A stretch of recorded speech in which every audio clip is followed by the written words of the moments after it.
সকলকে স্বাগত জানাচ্ছি। আজকে আমরা গ্যাতের অসাধারণ সৃষ্টি এই ফাউস্ট সম্পর্কে জানবো। ফাউস্ট জার্মান সাহিত্য তো বটেই, পাশ্চাত্য সাহিত্য ইভেন বিশ্ব সাহিত্যের এক অসাধারণ সৃষ্টি হিসেবে ধরা হয়। এই ফাউস্ট লিখতে গ্যাতে সাহেবের প্রায় 50 বছর সময় লেগেছিল। তো বুঝতে পারছেন যে বিশাল বড় একটা দায়িত্ব নিয়ে ফেলেছি। আবার এই ফাউস্ট যেহেতু জার্মান ভাষার সাহিত্য, এটাকে বাংলা ভাষায় অনুবাদ করেছেন আমাদের প্রিয় আহমদ ছফা। মানে রথী মহারথীদের আসলে চিপায় পড়েছি। তো যাই হোক, ফাউস্ট যখন পড়তে যাব বা পাঠক যখন পড়বে, তখন আসলে পাঠকের একটা মেন্টাল ম্যারাথনের মধ্যে দিয়ে যেতে হবে। মানে একটু ক্রিটিক্যাল মনে হবে শুরুর দিকে, পরবর্তীতে আবার ওকে ওকে হয়ে যাবে। মানে অনেকগুলো ঘটনা, অনেক বিষয়, অনেক প্লট আসলে একসঙ্গে নিয়ে আগাতে হয়। এইটা একটু কেমন খাপছাড়া মনে হয়। মানে এমনিতে ফাউস্ট ওকে, কিন্তু যে আমাদের যারা বাংলা সাহিত্যের পাঠক, এদের জন্য একটু আসলে একটা কঠিন বিষয়। ফাউস্টের আসলে দুইটা পার্ট। আমরা প্রথম পার্ট বিষয় যদি আলাপ আলোচনার দিকে আগাই, আমাদের একদম মূল আলোচনা যাওয়ার আগে কয়েকটা ক্যারেক্টার আসলে মনে রাখতে হবে। একটা হচ্ছে ফাউস্ট, একটা হচ্ছে মেফিস্টো, আর একটা হচ্ছে গ্রেনেজ। আগে ফাউস্টকে, এই ফাউস্টের ক্যারেক্টারিস্টিকটা আমাদের একটু জেনে রাখা ভালো, তাহলে আমাদের বুঝতে সহজ হবে। ফাউস্ট হচ্ছেন একজন অসাধারণ পণ্ডিত লোক, যিনি হচ্ছেন ফিলোসফি, ইকোনমিক্স, চিকিৎসাশাস্ত্র, তারপর আরও এরকম অনেক বিস্তর জ্ঞানের আসলে সেক্টর ওনার পদচারণা। কিন্তু আলটিমেটলি উনি একজন অতি পণ্ডিত লোক হইলেও ওনার একটা আলটিমেটলি উনি ওনার মনের দিক থেকে একটু হীনমন্যতায় ভুগেন। আলটিমেটলি যে ফ্রিডম, মানে উনি অল টাইম দেখতে পাবেন যে ইন সার্চ অফ পিস, একটা শান্তির খোঁজে থাকেন। মানে ওনার যে একটা মানকি ব্রেন, সেই মানকি ব্রেনটা অল টাইম একটা দোদুল্যমান অবস্থায় থাকে। মানে কি করবে আসলে আলটিমেটলি শান্তি লাগতেছে না, এরকম একটা বিষয় ওনার মধ্যে সবসময় কাজ করে। শুরুর প্রথম অংশে আমরা এরকমই দেখতে পাবো। এই অবস্থাটা যখন ফাউস্টের মধ্যে চলে, তখন এই সময় মেফিস্টো নামে একজনের সাথে পরিচয় হয়। মানে এই কাব্যনাট্যে ওনার দেখা হয়। মেফিস্টো আবার একজন শয়তানের একটা চরিত্র। তো এই মেফিস্টোর সাথে একটা কন্ট্যাক্ট হয় ফাউস্টের। যদি ফাউস্ট কন্ট্যাক্ট এইরকমের যে ফাউস্টের মধ্যে যে একটা দোদুল্যমান অবস্থা চলছে, তার যে মানকি ব্রেনটা যে লাফালাফি করতেছে, তার যে আসলে পিসটা নাই মনের মধ্যে, সে অশান্তিতে ভুগতেছে, তাকে যদি এইটা থেকে সে মুক্তি দিতে পারে, তাকে যদি এমন একটা জায়গায় নিয়ে পৌঁছাতে পারে যেখানে আসলে সে শান্তি খুঁজে পাবে, যে নিজস্ব একটা যে অস্থিরতাটা, সেই অস্থিরতাটা দূর করতে পারবে, তাহলে ফাউস্টের যে আত্মা সেটা তাকে দিয়ে দেবে। এটা কন্ট্যাক্ট।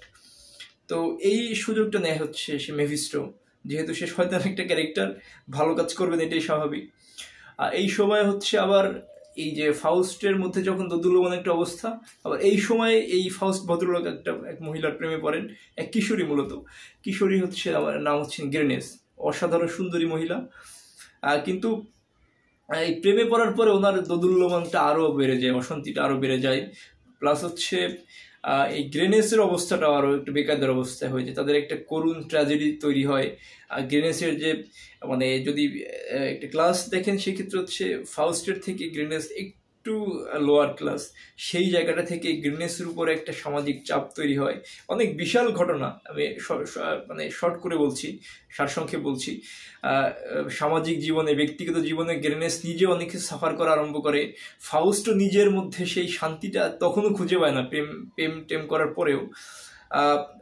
এইভাবে আসলে চলতে থাকে।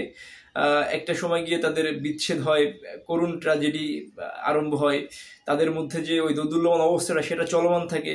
এবং ওই যে মেফিস্টো, সেই মেফিস্টো একের পর এক সুযোগ নিতে থাকে। এবং এভাবে আসলে প্রথম অংশের যে ঘটনাটা, এটা আসলে শেষ হয়। এই কাব্যনাট্যটির দ্বিতীয় অংশে আমরা দেখতে পাবো পুরো ঘটনাটা আসলে একটা ইউটার্ন নেয়। মানে শুরুর দিকে যেরকম ছিল সেরকম আসলে থাকে না।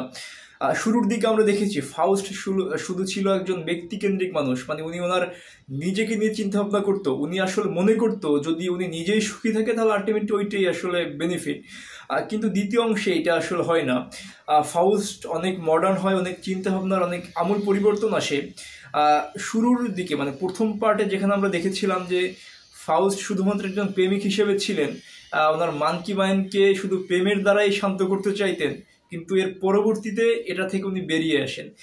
এই অংশে মানে শেষ অংশে এসে হচ্ছে উনি পলিটিক্স, হিস্ট্রি, তারপর হচ্ছে হিস্টোরিক্যাল বিভিন্ন দেবদেবীদের সাথে আলাপ আলোচনা করতে চান, রাজাদের সাথে বিভিন্ন যুদ্ধের বিভিন্ন ঘটনা আসলে জানতে চান।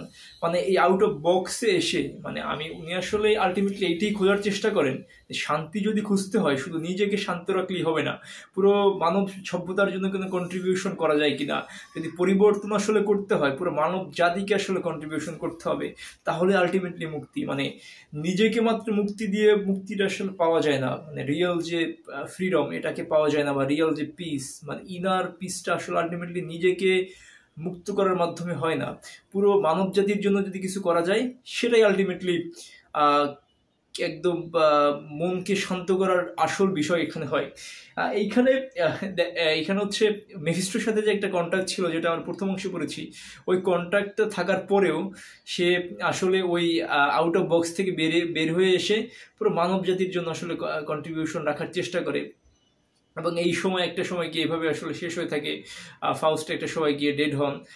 তারপরে যদিও কন্ট্যাক্ট থাকে এই মেফিস্টোর সাথে, তারপরে উনি এই যে পুরো মানব জাতির কন্ট্রিবিউশনের জন্য কিছু একটা চেষ্টা ভাবনা করার জন্য উনি হচ্ছে উনি আলটিমেটলি যে গোল বা আলটিমেটলি যে মুক্তিটা উনি চাইতেন সেই মুক্তিটা আসলে খুঁজে পান। এবং এই হচ্ছে মোটামুটি ফাউস্টের সংক্ষেপে ওভারঅল একটা আলাপ আলোচনা।